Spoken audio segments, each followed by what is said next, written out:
1982 онд бүтээгдсэн Blade Runner киноны утга санаа нь хүн гэж юу юм бэ гэдэг талаар өгүүлдэг. Уг кинонд хүний ой дурсамжийн талаарч цөөнгүй гардгийг бид мэднэ.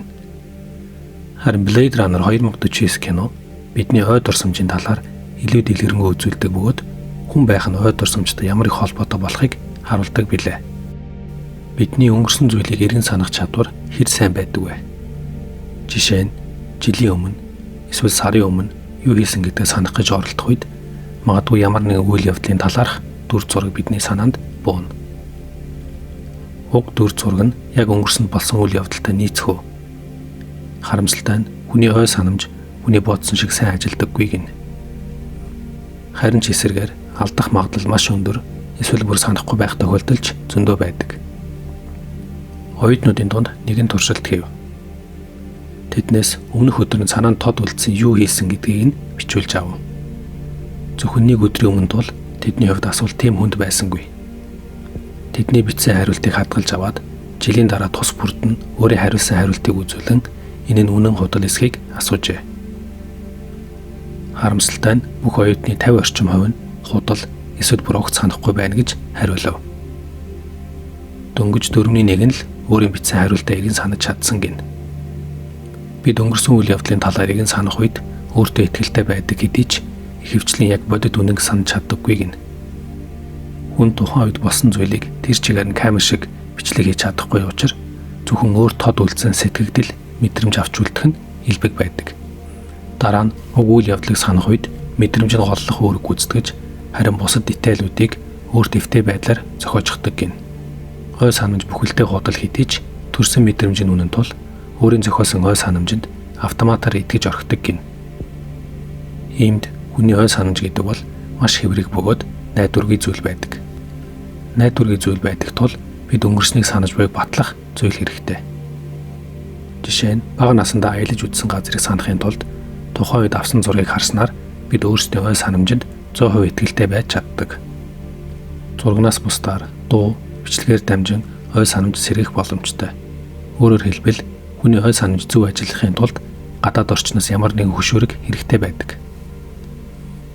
Blade Runner кинон дээр хиймэл ой дурсамжтай репликантууд гардаг.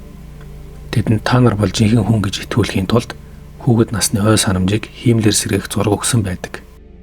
Тэдгээр зургийг харах үед репликантууд өөрийн ой дурсамж нь үнэн буюу би жинхэнэ хүн гэдэг худал зүйлд итгэдэг билээ.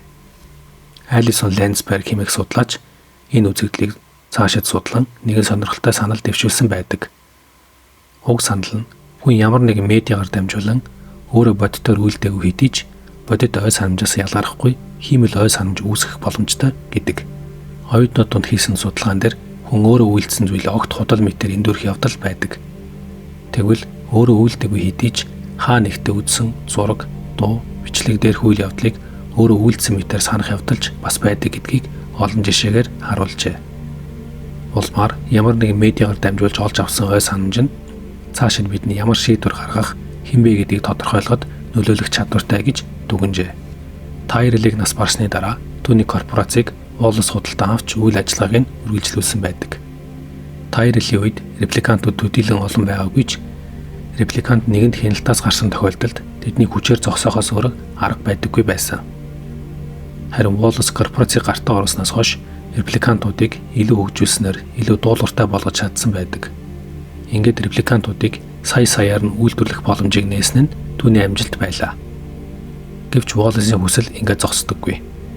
Тэрээр репликантуудыг өөрсдөө үржих чадвартай болох хүсэлтэй байдаг хэдий ч үдий болтол шийдэж чаддаггүй.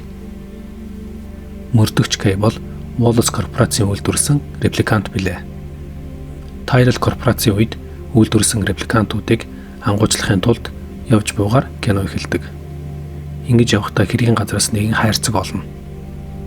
Тэр хайрцгийг онгойлгож үзэхэд дотроос нь өгсөн хүний биеийн үлдэгдэл олно. Энэ бол Blade Runner кинон дээрх Рэйчелийнх байдаг. Тэрээр төрхийн хүндрэлээс болж нас барсан байв. Репликантууд хүүхэд төрүүлэх чадваргүй гэж боддог байсан нь том эндүрэл байсныг тэд ойлгоно. Энэ асуудлыг хурдан шийдэхгүй аваас асуудал даамжрах эрсдэлтэй гэдгийг цагдаагийн дарга мэдэж байсан тул Кейг яаралтай хүүхдийг олох даалгавар өгнө.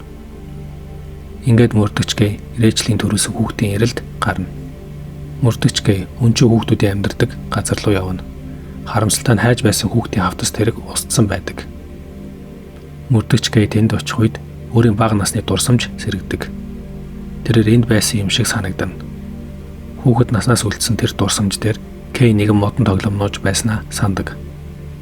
Ой дурсамжаа даган нэгэн газар очтол модон тоглоомыг олж авна. Ингээ Кей гинэд өөрийн ой дурсамж зохиомл эсэгт эргэлзэж эхэлнэ.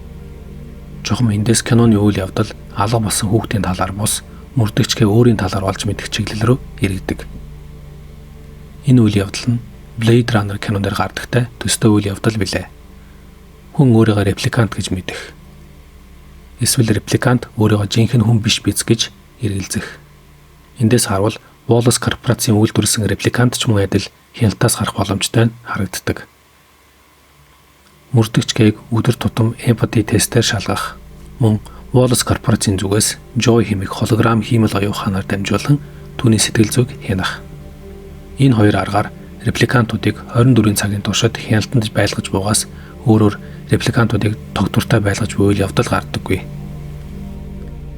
Хэрв тийм бол Wallace корпорац хэрхэн сая репликантуудыг үйлдвэрлэж тэднийг хяналтаа байлгаж чадаж байна вэ?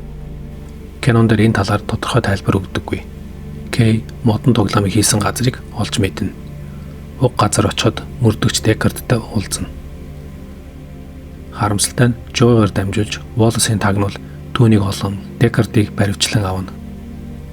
Мөрдөгч Кей ухаан орох үед тэрээр репликантуудтай хамт байгаагаа ойлгоно. Тэдний удирдагч түүн дээр ирэн удахгүй репликантаас төрсэн охиныг бид нийтэд ил болгох болно. Тэр үед ширүүн тэмцэл эхэлнэ.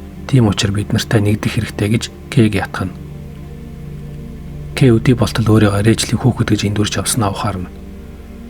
Удирдагч түүнд хандан энэ бол анх удаа биш. Бид бүгд чиний замаар явж ирсэн. Учир нь бид нарын хойд дурсамж бүгд ижил гэдгийг хэлж өгнө. Орчин үед хүн болон гар утаснаас сошиал медиа руу орох чадвартай болсон. Сошиал орчинд олж авч буй мэдээлэл бол зөвхөн танд зориулсан мэдээлэл гэж хэлдэг авч технологи тэр болтол хараахан хөгжөөгүй байгаа. Бидний өдөр тутмын хүлээж авдаг мэдээлэл бол надтай төстэй хүмүүст зориулсан ерөнхий мэдээлэл байдаг. Өөрөөр хэлбэл бид бүгд нэгэн ижил мэдээлэл сошиал орчноос хүлээн авч буй. Цаашилбал Алисон Лансбергийн дэвшүүлсэн саналыг үндэслэвэл бид бүгд нэгэн ижил медиа орчинд орж байгаа тул үр дүн нь нэгэн ижил ой санамжтай болох босоо. Үүгээрээ орчин үеийн хүн Blade Runner 2049 кинонд дэх репликантаас төдийлөн ялгархгүй билээ. Кей цаашид яах хэрэгтэй вэ гэдэг тунгаан алхаж байх үед тэрээр Joy-гийн холограм дүрстэй таарна. Гэвч тэр бол түүний мэддэг Joy аль хэдийн биш болсон байдаг. Ердөө зар сурталчилгааны нэгэн объект. Энэ үед түүний өдий хүртэл өөрийн гэж бодож байсан бүх зүйл нь устан алга болсныг ойлгодог. Мөн энэ бүхний цаана Wallace корпорац байгаагч ухаарна. Wallace корпорацийн эсрэг Кейгийн хийж чадах ганц зүйл нь Деккардыг тэднээс булааж авах байлаа. Тэрээр ч зорьсондоо хүрч Деккардыг суллан бүх уул мөрийг устгаж орхино. Ингээд Деккардыг хайх хүн ахин гарч ирэхгүй тул түүний төрсөн охинтой нь уулзуулахаар дагуулж явна. Нэгэн газарт очтол цас орж байдаг. Тэрийн цасыг өмнө хизээ мэдэрч байсан гэдгээ санах гэж оролдоно. Тэр бол Кей өөрийгөө жинхэнэ хүн гэж итгэх үед гар дээр мэдэрч байсан цас байдаг. Кей репликант болж төрсөн хэдий ч киноны дундаас өөрийгөө хүн гэж итгэнэ. Кино төгсөх үед ч хүн чигээр амьсгал хурааж буйг уг цасаар илэрхийлдэг билээ.